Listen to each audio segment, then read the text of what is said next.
The Picture of Dorian Gray by Oscar Wilde.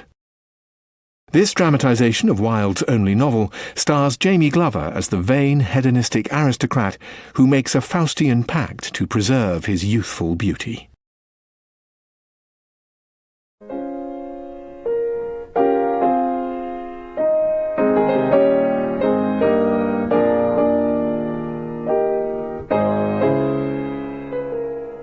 Schubert, played by a girl in an exquisite dress, candles and chandeliers sparkling in her hair and eyes.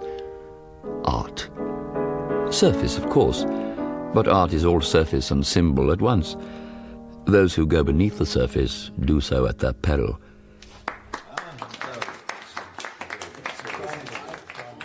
You remember Basil Hallward, the painter whose disappearance some years ago caused such public excitement and conjecture?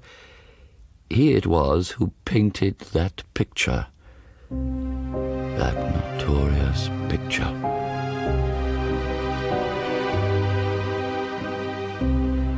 The Picture of Dorian Gray by Oscar Wilde. Dramatised for radio by Nick McCarty. With Jamie Glover as Dorian Gray and Ian McDermott as Lord Henry Wotton.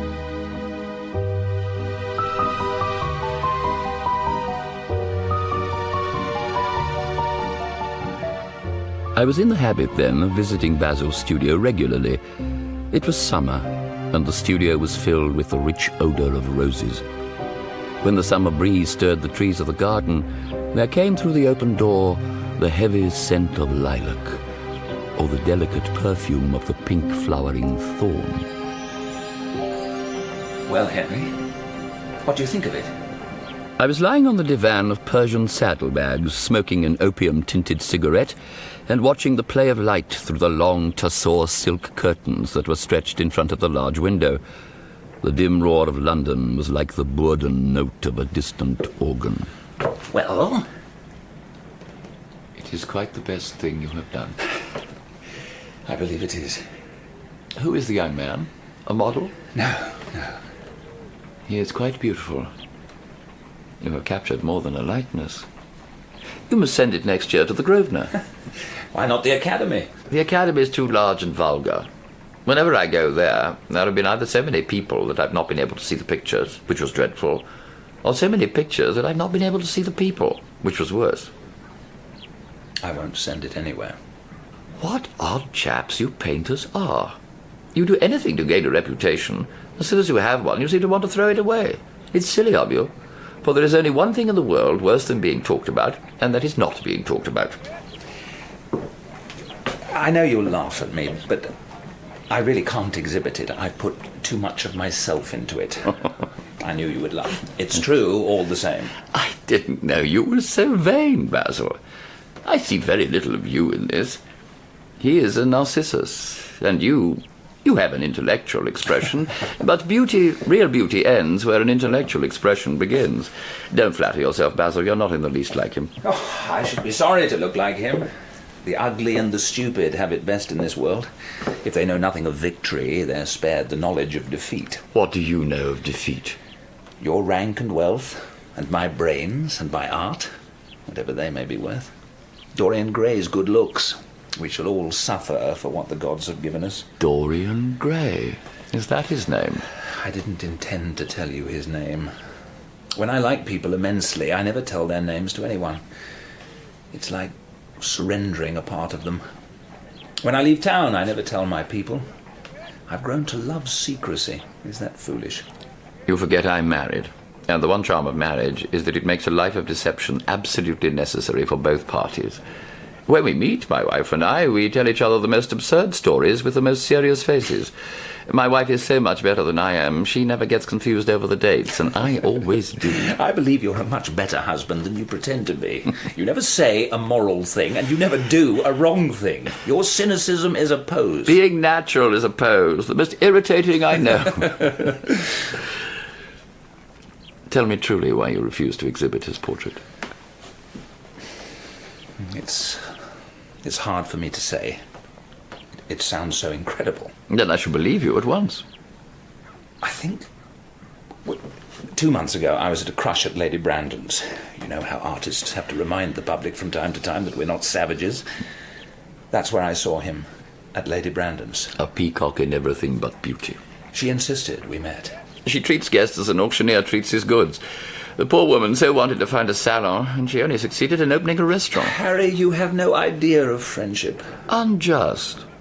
I choose my friends for their good looks, my acquaintances for their good characters, and my enemies for their good intellects. A man cannot be too careful in the choice of his enemies. So I must be merely an acquaintance. Much more. Oof, less than a friend. A sort of brother. I don't care for brothers. My elder brother won't die, and my younger brothers seem to do nothing else. Harry, I don't believe a single word. Tell me more about Dorian Gray. How often do you see him? I couldn't be happy if I didn't see him every day. Extraordinary. I never thought you'd care for anything but your art. He is all my art to me now. I can recreate life in a way that was hidden from me before, if he sits beside me.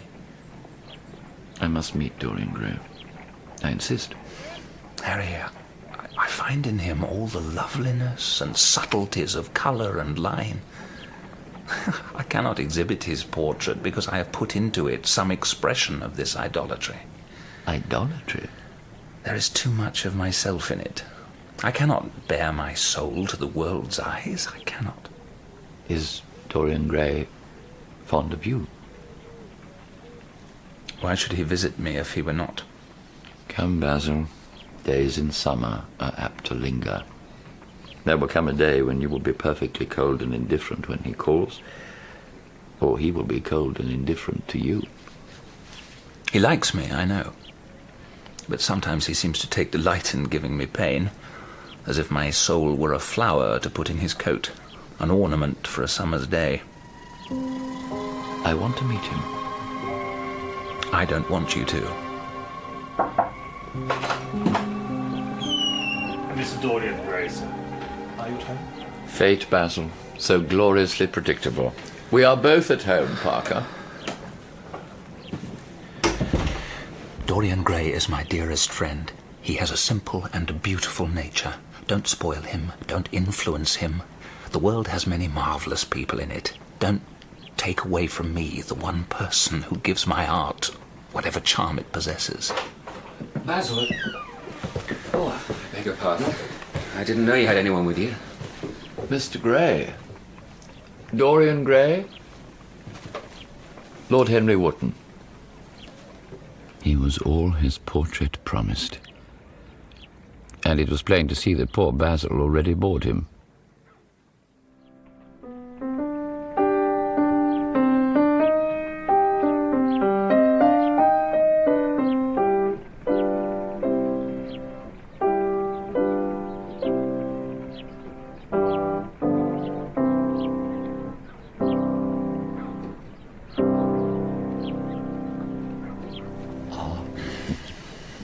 Let me the music, Basil. I want to learn it.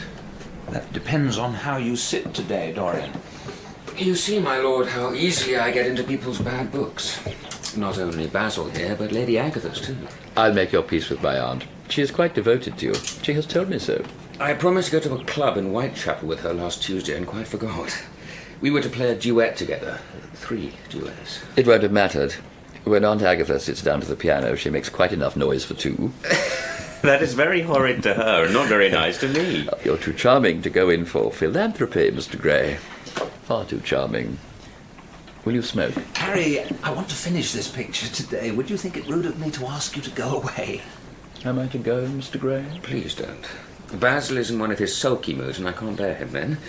If Lord Henry goes, then I shall go too. It is horribly dull standing on a platform trying to look pleasant. Basil, you've often told me that you liked sitters to have someone to chat to. Since Dorian wishes it, of course you must stay. And remember that Lord Henry has a bad influence over all his friends. All his friends, Basil? With a single exception of myself. Is that true, Lord Henry? Are you a bad influence? There is no such thing as a good influence. Fear, shame, terror. These are the forces that drive mankind. The terror of society is the basis of morals, and the terror of God is the secret of religion. It is in the brain only that the great sins of the world take place. You, Mr. Gray, with your rose-red youth and your rose-white boyhood, have had passions that made you afraid, thoughts that have filled you with terror and shame. You bewilder me. Turn your head to the right a little, like a good boy. He stood, with a small moue of impatience, as Basil painted away with that bold touch of his. As Basil worked, we talked, or rather I talked and the young man listened. His finely chiselled nostrils and the rebellious curls tangled in gilded shreds. Basil, I need a rest. A drink. Excuse me. I've nearly done. Parker will have put drinks in the garden. I'll finish the detail and you may come and see the finished work in a few minutes. You must not sit in the sunshine, Mr. Gray. Sunburn would be quite unbecoming. What can it matter? It should matter everything to you. You have the most marvellous youth, and youth is the one thing worth having. I don't feel that, Lord Henry. When you're old and wrinkled and ugly, when thought has seared your forehead with its hideous lines and passion branded your lips with hideous fires, you will feel it then, terribly. Beauty is a form of genius. It cannot be questioned. It makes princes of those who have it, as you do. My lord, listen to me. Time is already jealous of you and will wage war on that youth.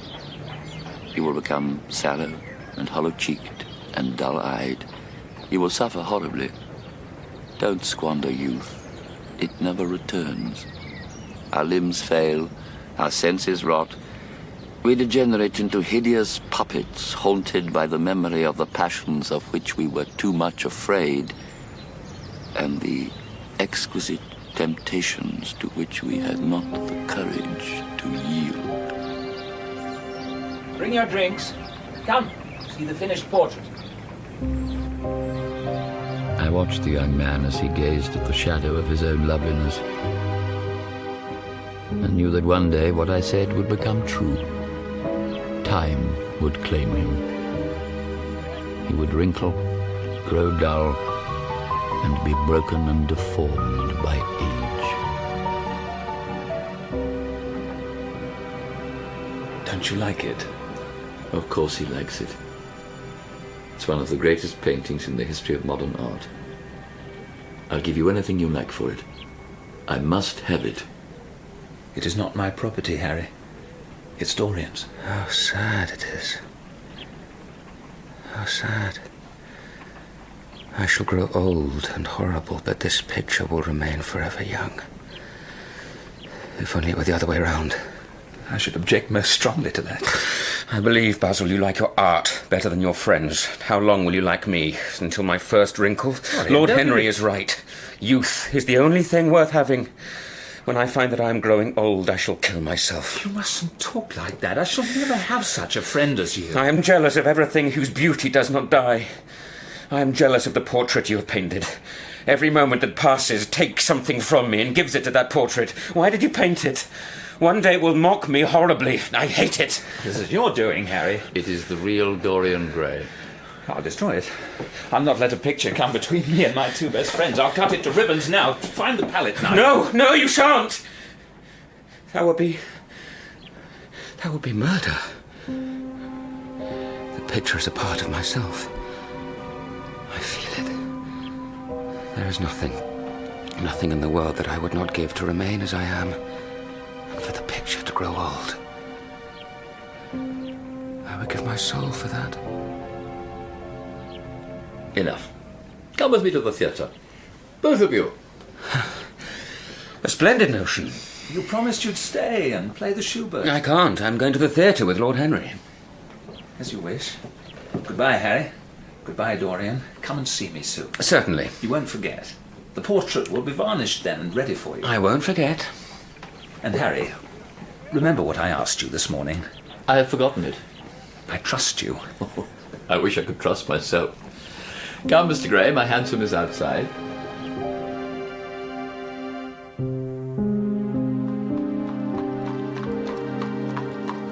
The next morning, I went to see my uncle at the Albany. He would know the pedigree and family of the boy. Lord Fermor sat as usual in a chair by the fire, rough tweeds, on as rough-mannered an old bachelor as ever graced the Albany.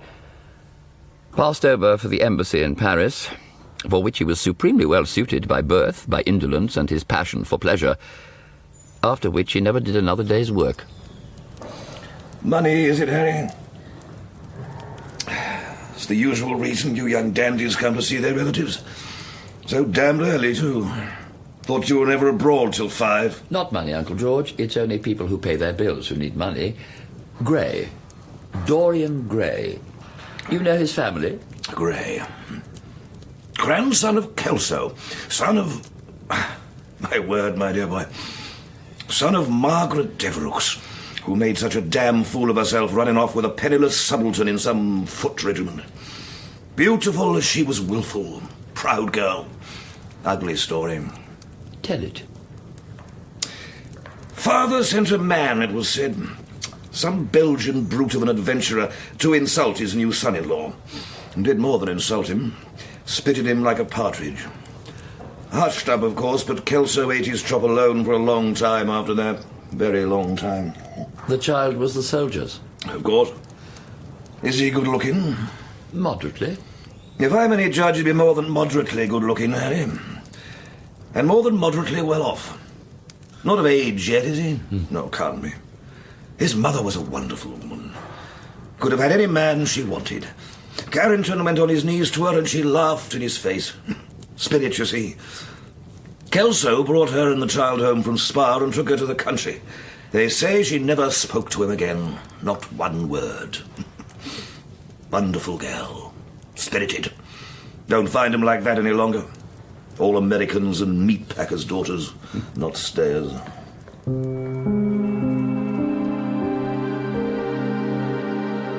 Curious that behind everything of beauty that has ever existed lies some tragedy. A vase, a building, a woman. Yet the very fact made Dorian even more perfect. How sad that he too would fade. Even my dear Aunt Agatha would understand how sad that is. Sadder even than her dreary luncheons. Aunt! Late as usual, Henry. We refuse to wait. I think you know most of my guests. I do. Lady Harley, how charming your son looked at the ball last night. Sir Thomas, what is it like to find you here? Hello. Mrs. Vanderlaw, how are you? Quite recovered, I hope. Oh, thank you so much. Lord Fordle, did I hear you speak in the house, or did I dream it? You did. Dorian, what a pleasure to see you again so soon. Dorian, you never told me you knew my nephew. I'm quite angry. Don't be. Dorian and I met briefly at a very disreputable painter's studio. Now stop showing off, Henry, and sit. Tell us what you know about Dartmoor and his American heiress. I believe she has quite made up her mind to propose to him, Aunt. Someone should interfere. I'm told on excellent authority that her father keeps an American dry goods store. Well, my uncle suggests he may be a pork packer.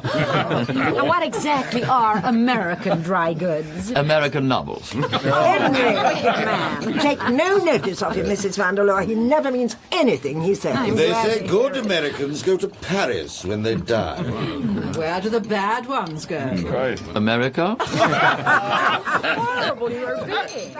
He intrigued me, sitting there so watchful, smiling a little, glancing across the table from time to time, and occasionally crossing swords. I couldn't possibly agree with that. Oh, indeed. Dorian, I can stand brute force, but brute reason is quite unbearable. It's unfair, hitting below the intellect. I am vexed with you, Harry, for trying to persuade Dorian not to play in Whitechapel. They won't miss him, Aunt. His friends will. Anyway, the less said about the dark side of life, the better. The problem of the East End is very important. And quite so. It is the problem of slavery, and we try to solve it by amusing the slaves. You are a very naughty boy, Henry.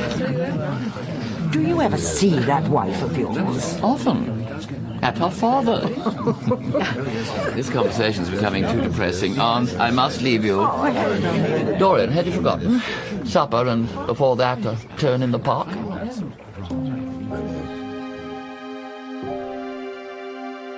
He had promised to meet Basil Hallward, but he walked with me instead. It was the first of many such walks. We met often, at friends, at my club, in my house.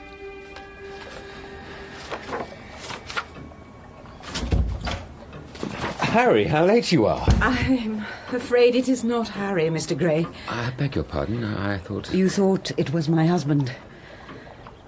The past 4 weeks, he has rather monopolized you. You see, I know who you are. I know you quite well already by the 17 photographs my husband has. Not 17. 18, then. And I saw you at the opera the other night. Dear Lohengrin, I like Wagner's music better than anybody's. It is so loud, one can talk the whole time without anyone hearing what one says. A great advantage, don't you think? If one hears bad music, it is one's duty to drown it in conversation, Lady Henry. Yes, as Harry says. I always hear Harry's views from his friends. It is the only way I get to know of them. Harry. My love. So sorry I'm late, Dorian. I went to look after a piece of old brocade in Wardour Street and had to bargain for hours. Nowadays, people know the price of everything and the value of nothing. Dorian, come. The library. Goodbye, Mr. Gray. Harry, perhaps I shall see you later at Lady Thornbury's? I shouldn't be surprised, my dear. Never marry a woman with straw-coloured hair, Dorian. They are so sentimental. I like sentimental people. Never marry at all. Men marry because they're tired, women because they're curious. Both are disappointed. I'm unlikely to marry. Really? And why is that? I'm too much in love. That is one of your aphorisms, Harry. With whom are you in love? Her name is Sybil Vane. Never heard of her. No one has. They will do. She is a genius. My boy, no woman is a genius. Women represent the triumph of matter over mind, as men represent the triumph of mind over morals. How long have you known your genius? About 3 weeks. It was your fault. After first meeting you, I was filled with a wild desire to know everything about life. As I lounged in the park or strolled down Piccadilly, I used to watch everyone who passed me with mad curiosity. I had a passion for sensations. I determined to go in search of an adventure. An adventure? One evening, as I wandered into a labyrinth of grimy streets, I passed an absurd little theatre, all flaring gas jets and lurid playbills, and in front of the doors a hideous man in a gaudy waistcoat and an enormous diamond in the centre of a soiled shirt. Have a box, my lord. Only a guinea to be transported, my lord. Transported by the Bard of Warwick. Only a guinea for a private box, my lord. It be a poison which the friar subtly has ministered to have me dead, lest in this marriage he shall be dishonoured because he married me before to Romeo.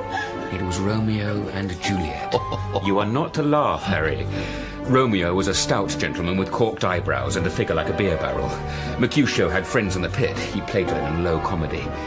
Then, imagine, Harry, a girl, hardly 17 years old, with a little flower-like face, a small Greek head with plaited coils of dark brown hair, eyes dark, velvet, lips like rose petals.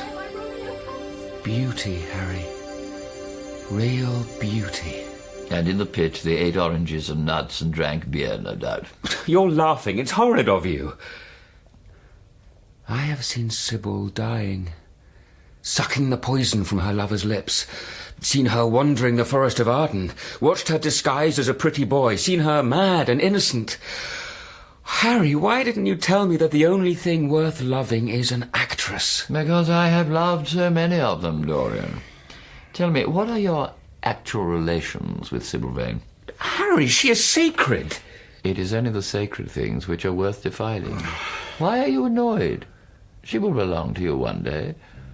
In love, one begins by deceiving oneself and ends by deceiving others.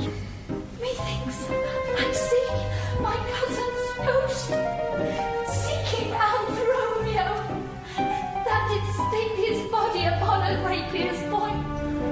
Stay!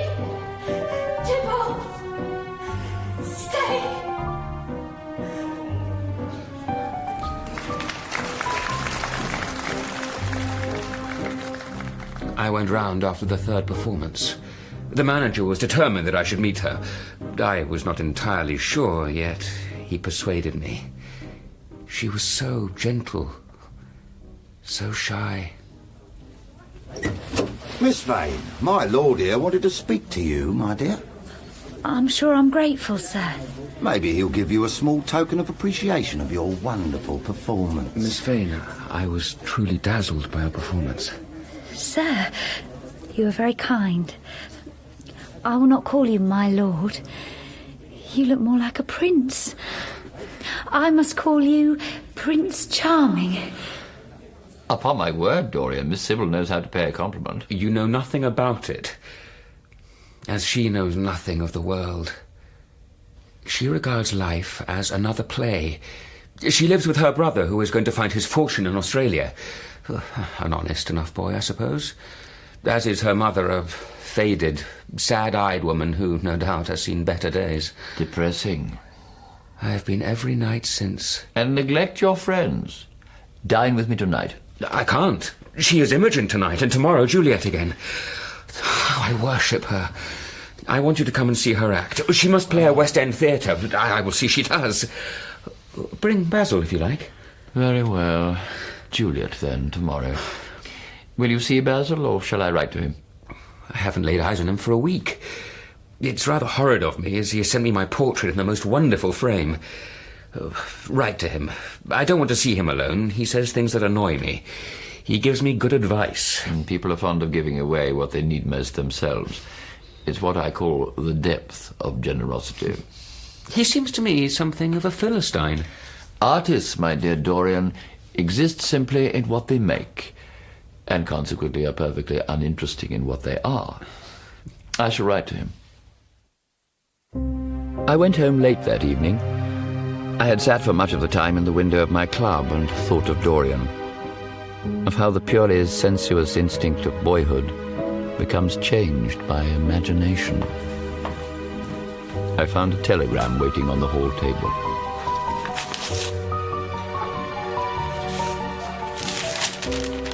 Harry, you shall be the first to know. I am engaged to be married to Sybil Vane. Ah, engaged indeed.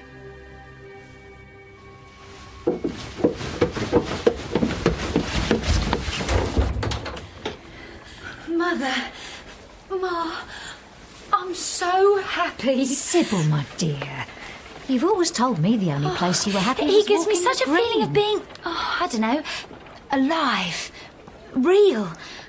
I'd die for him, Ma. Well, you can just put him out of your mind. You'll have to. I can't. Well, you're going to have Sybil, to. listen to me. Just listen, and listen to your brother. Mr. Isaacs has advanced us £50. £50! And got us out of debt. He's been good to us. £50 and he owns me for 3 years of my life. I won't do it. You have to do it. For me, for your brother. I'm sorry. I'm ashamed to bring him here, to show him how we live. And if he loves you, what'll he care about where you live? You know we owe that money. Jim, tell your sister. Tell her. Oh, she won't listen. The only person she'll listen to is that prinked-up dandy. Jim? You don't even know his name.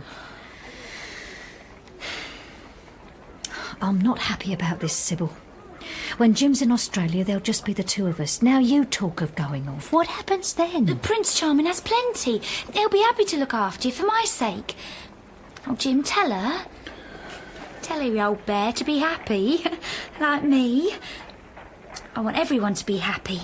We know you do, love. I want to talk to you. Come out for a walk, Sybil. I should like that, Jim. 2 minutes.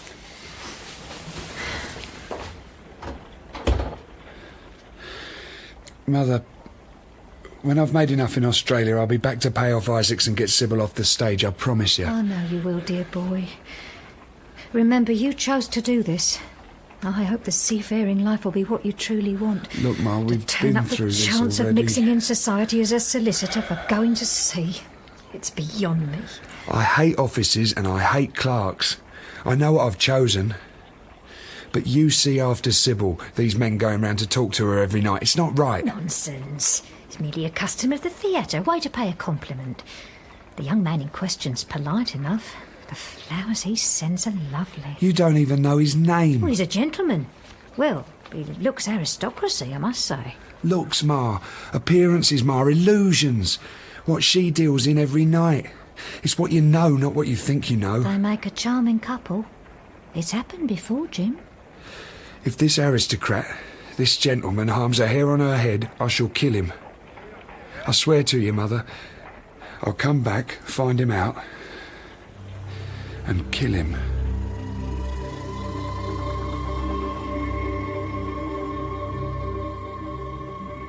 And the gigot of lamb, and before that, quails. And with the lamb champagne. Will that suit Basil? Indeed it will. Is Dorian coming to dine? I wanted a word before he came. I suppose you've heard the news. Thank you, Jules.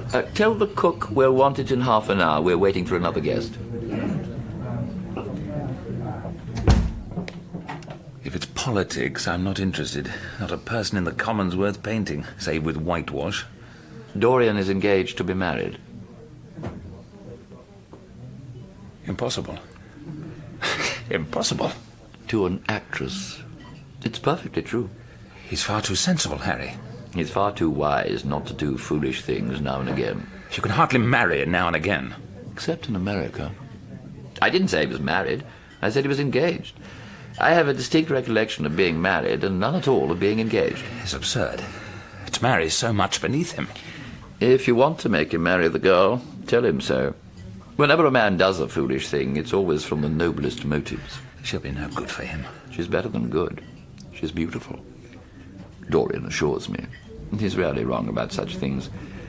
Your portrait of him has quickened his appreciation of human beauty. We are to see her tonight. Do you approve, Harry? Dorian Gray falls in love with an attractive girl who plays Juliet. Why not? If he married Messalina, he would be none the less interesting. The problem with marriage is that it makes one unselfish, and unselfish people are dull people. I hope, Basil, that Dorian will make this girl his wife, be fascinated by her for, say, 6 months, and then passionately adore someone else.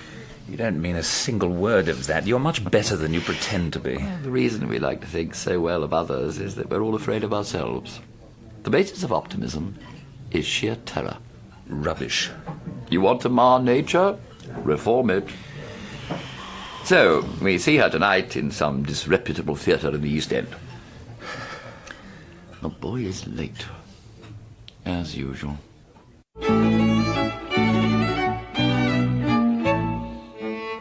The theatre's fat manager met us at the door, beaming an oily, tremulous smile.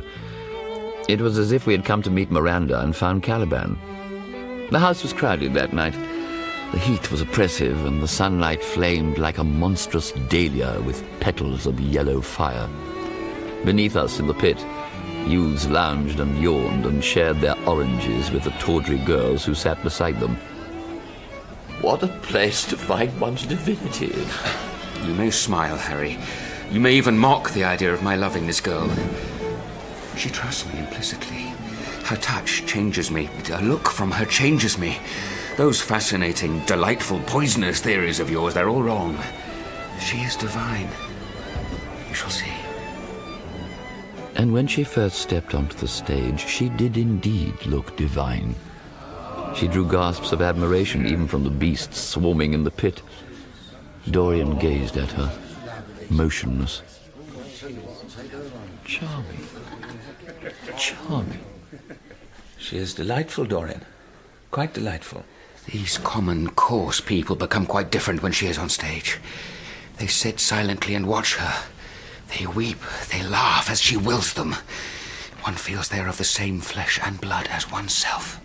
As oneself? Oh, I do hope not. Fain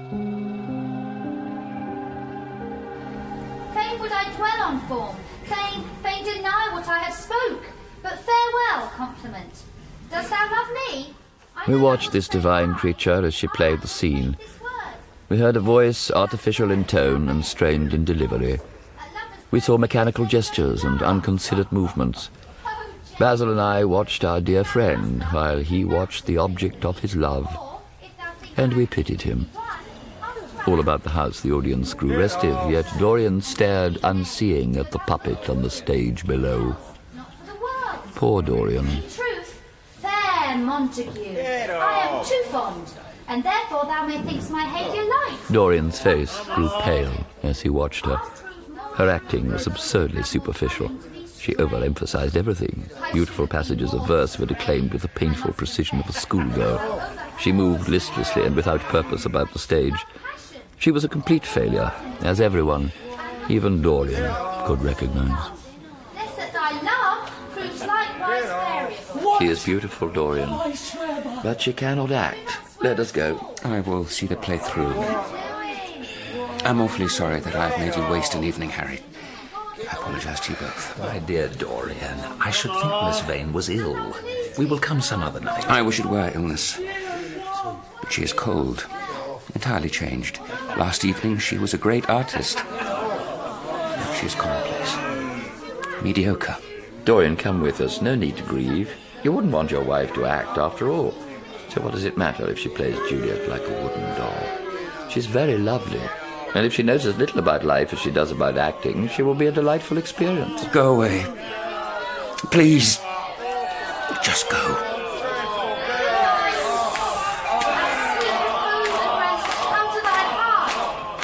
We left the boy to his grief before the play had ended.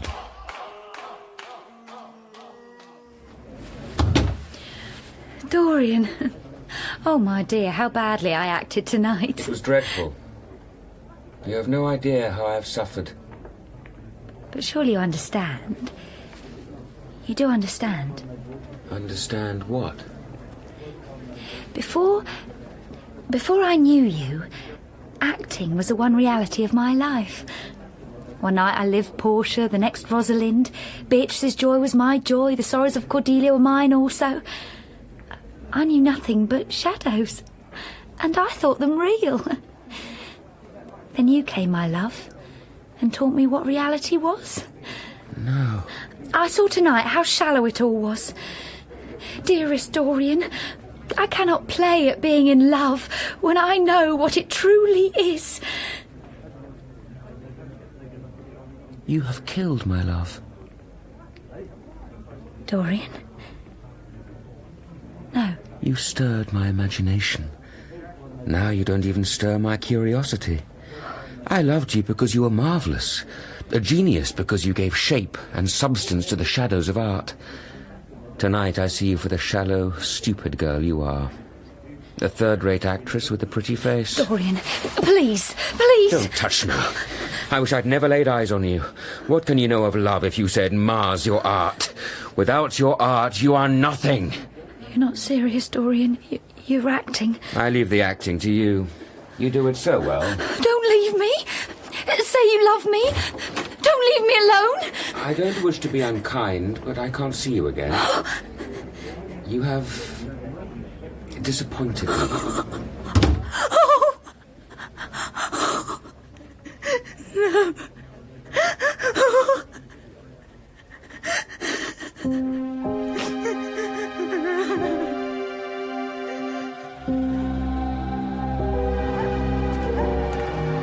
Are you looking for trade, dearie?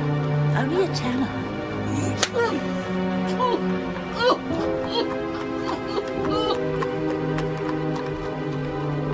I don't remember where I went after leaving her. Dimly lit streets, gaunt, black-shadowed archways, evil-looking tenements. Drunks reeled by and women huddled over low fires near seeping walls, children laying grotesque bundles in doorways. As dawn came, I found myself near Covent Garden. The market was waking. Huge carts rumbled slowly down the polished streets. The air was heavy with the perfume of flowers. Hey, love, cherries. Have some on me, mate. Porters lay asleep on piles of sacking. Iris-necked pigeons ran about picking up seeds. I hailed a cab and returned home. The sky was pure pearl. Thin smoke rose from the chimneys opposite. I turned off the jets burning in the Venetian lantern that hung in the hall, threw my hat and cape on the table, and passed through the library towards the door of my bedroom. The portrait Basil had painted stood beside the bedroom door. Light seeped on the painting through the red velvet curtains. I glanced at it dismissively, then something drew me back. I looked at it again in the full early morning light, and saw then what I'd half expected to see in my own mirror. It was changed, not I. So small a change, and yet I saw it. There were lines where once my skin had been smooth, lines about the mouth and eyes, and then I remembered what I had said those weeks ago when it was finished. How there was nothing, there is nothing in the world that I would not give to remain as I am, and for the picture to grow old. I would give my soul for that. My soul. No. Dear God. No. No! I searched then for a hand mirror and looked again at my own face. Smooth, untroubled, unlined. Yet in the image Basil had made, the set of lines about the mouth were tight, cruel. It wasn't possible, and yet... Had I been cruel to Sybil? If so, it was no great matter. Women are better able to bear sorrow than men. She was nothing to me now. Nothing. Yet the picture... It seemed to hold the secret of my life. I'd dared to love my own beauty. I admit as much. Would it teach me to loathe my own soul? It's the light. I'm tired. Nothing's changed. Nothing. I'll go and see the girl. Make amends. Yes. Give up Harry and his poisonous little theories. That's what I'll do tomorrow. But first, sleep. Cover the picture. Up early. Hide it. It's nothing but a trick of the light. I'm so tired. Dorian, I insist on seeing you. Go away, Harry. Go away. I'm writing a letter to you. I left instructions. A letter? I've quite decided never to see you again. Dorian, I'm very sorry for it all, but you must not blame yourself. You saw her, didn't you, last night, after the play was over? Sybil? Yes. I felt sure you had. Did you make a scene with her? I was perfectly brutal, Harry. But it's all right now. It has taught me to know myself better. I'm so glad you take it that way. I was afraid I'd find you plunged in remorse. I'm through all that. I now know what conscience is. It's not what you tell me. It's the divine in us. I want to be good. I can't bear the idea of my soul being hideous. A charming artistic basis for ethics, Dorian. I congratulate you on it. And how do you propose to begin? By marrying Sybil Vane. But, my dear Dorian... She is to be my wife. But didn't you get my letter? I sent it over by my own man. I have not read it yet. I didn't want to. You cut life to pieces with your epigrams. You know nothing, then? Nothing? Dorian, don't be frightened. My letter was to tell you that Sybil Vane is dead. It's not true. It's a lie. How dare you say that? It is quite true, Dorian. It's in all the morning papers. There will be an inquest, of course. You must not be mixed up in it. Things like that make a man fashionable in Paris, but in London people are so prejudiced. What happened? Tell me what happened. They say she swallowed something. A mistake, of course. Something they use in theatres, prussic acid or white lead, or just very quick. Prussic acid, I should think. Harry, dear God. Yes. Yes, of course, it's very tragic. According to the Standard, she was 17. She looked younger than that. She knew so little about acting. Come with me to the opera tonight. Everybody will be there. I have murdered Sybil Vane. What shall I do? There is nothing you can do. Ignore it. You have no idea of the danger I'm in, Harry. There is nothing to keep me straight. She would have done that for me. If you married this girl, you would have been wretched. The only way a woman reforms a man is by boring him so much that he loses all interest in her. The whole thing would have been an absolute failure. Why is it that I can't feel this tragedy as much as I want to? What has really happened, Dorian? Someone has killed herself for love of you. I wish that I had ever had such an experience. It would have made me in love with love for the rest of my life. She had no right to kill herself.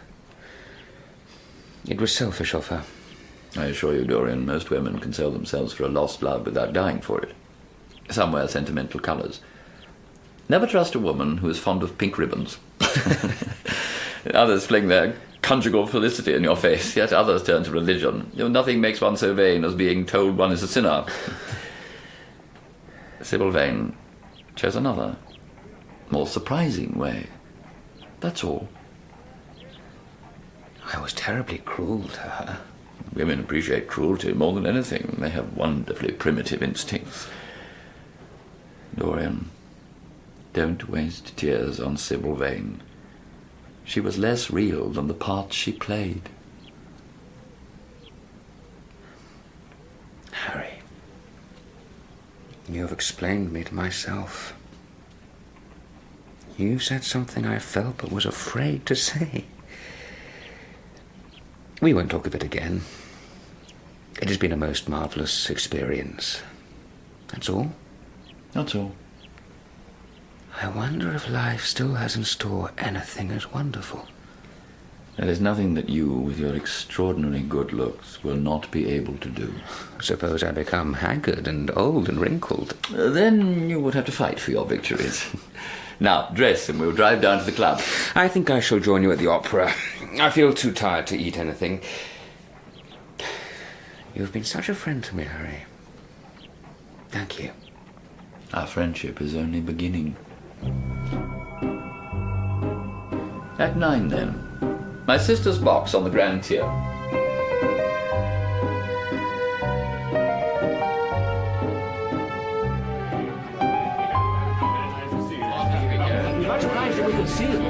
Dear Dorian, how are you? My dear Good evening, Dorian. Dinner tomorrow? Small party on the river. Divine, quite divine. My dear Dorian. Great, my dear.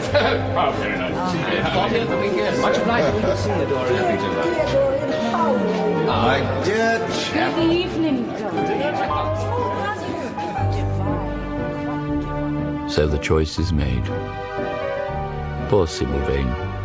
To have mimicked death so often on the stage and then to have played that dreadful last scene. To free young Dorian. My life is decided. Eternal youth. The picture does that for me. I have only to look in the mirror to see it's true. No lines, no cruel cast to the mouth or the eyes. I'm truly free.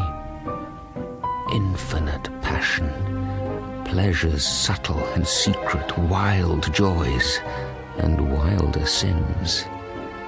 I can have all those and there will be no change. I shall kiss the lips of the portrait and thank it for bearing the burden of whatever shame might burden me. It will be a mirror of my life.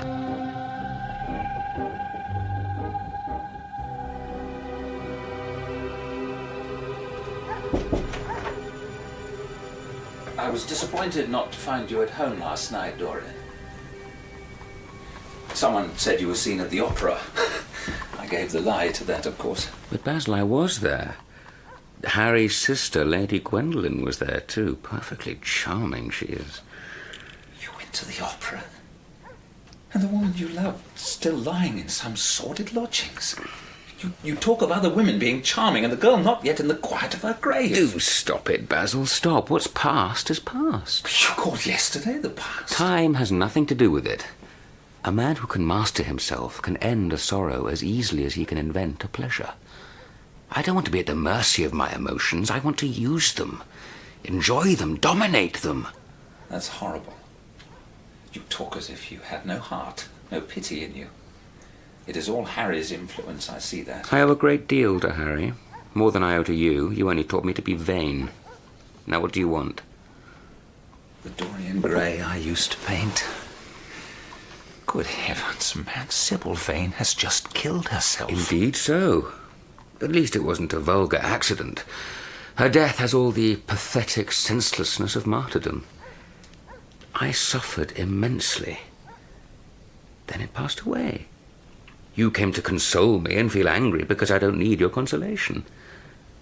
I came to comfort you. I won't mention it again, if you'd rather. But your name will be dragged into it. The inquest, the mother. She only ever knew my Christian name. I must commission you to make a drawing of Sybil. I should like something of her more than the memory of a few kisses and some pathetic words. I will try to do something. If you will come and sit for me, please. I can't get on without you. I can never sit for you again, Basil. Impossible. But why? Don't you like the portrait? It's my best work. Where is it?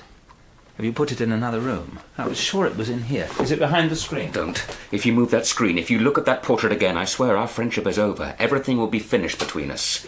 But I want to exhibit the picture in Paris. I will not allow it. No one shall see the picture. But Dorian... Never! Say at least that you will sit for me again. Impossible. I can't explain it to you, Basil. There is something fatal about your picture. It has a life of its own. I will come and have tea with you, that I can promise. But you must never ask me to sit again. Nor to see the portrait.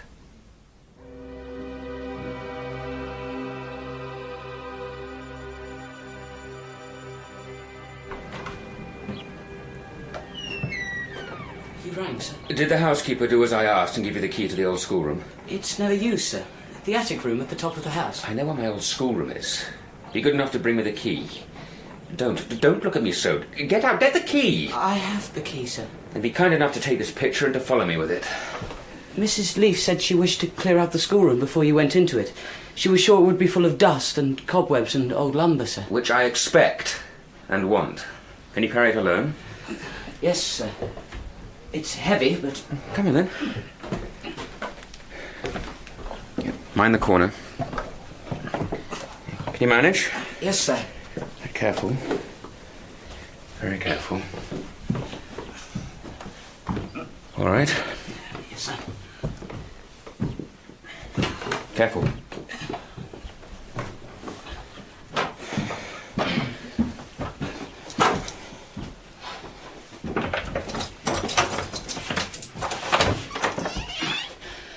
Good.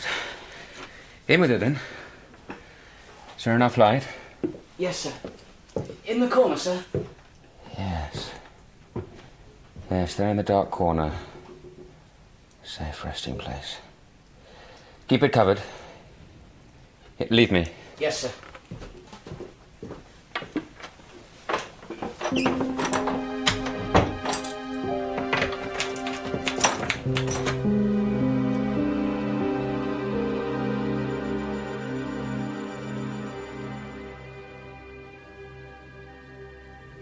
Did you see the notice in the St. James this evening?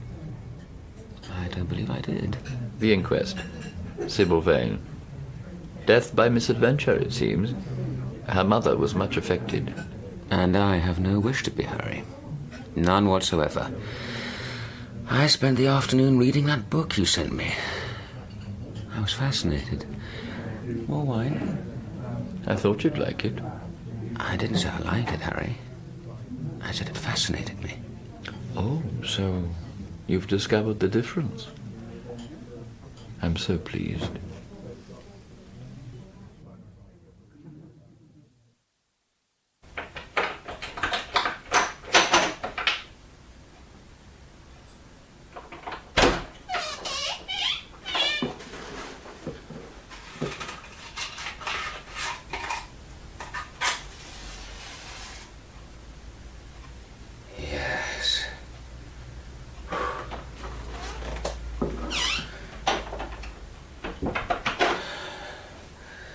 Safe here. Yes. No one shall see it. No one shall look at it ever again.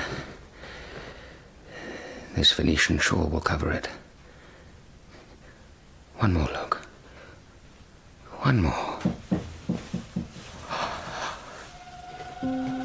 God, it changes even as I... What the worm is to the corpse, my sins will be to this painted image. They may defile it, They may make it shameful, but nobody will suspect. Nobody will know.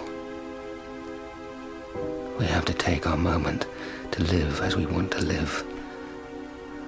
Look once more, then be done. See the gold hair, the curls, the blue eyes, the red lips. They seem slightly twisted. Crueler than before. Are they? Are they?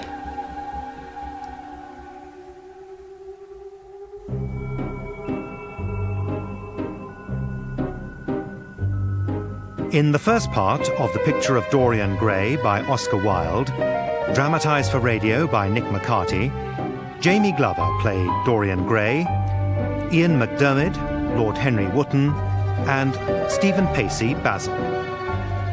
Sybil was played by Tilly Gaunt, Jim, Harry Myers, Mrs. Vane, Elizabeth Mansfield, Lord Fermor, Brett Usher, Aunt Agatha, Mary Wimbush, the theatre manager, Gavin Muir, Lady Wotton, Elizabeth Bell, Lady Narborough, Tessa Worsley, and the servant, Tom George. Other parts were played by members of the cast. Original music was composed and played by David Chilton. The pianist was Simon Moorcroft. The Picture of Dorian Gray was directed by Gordon House.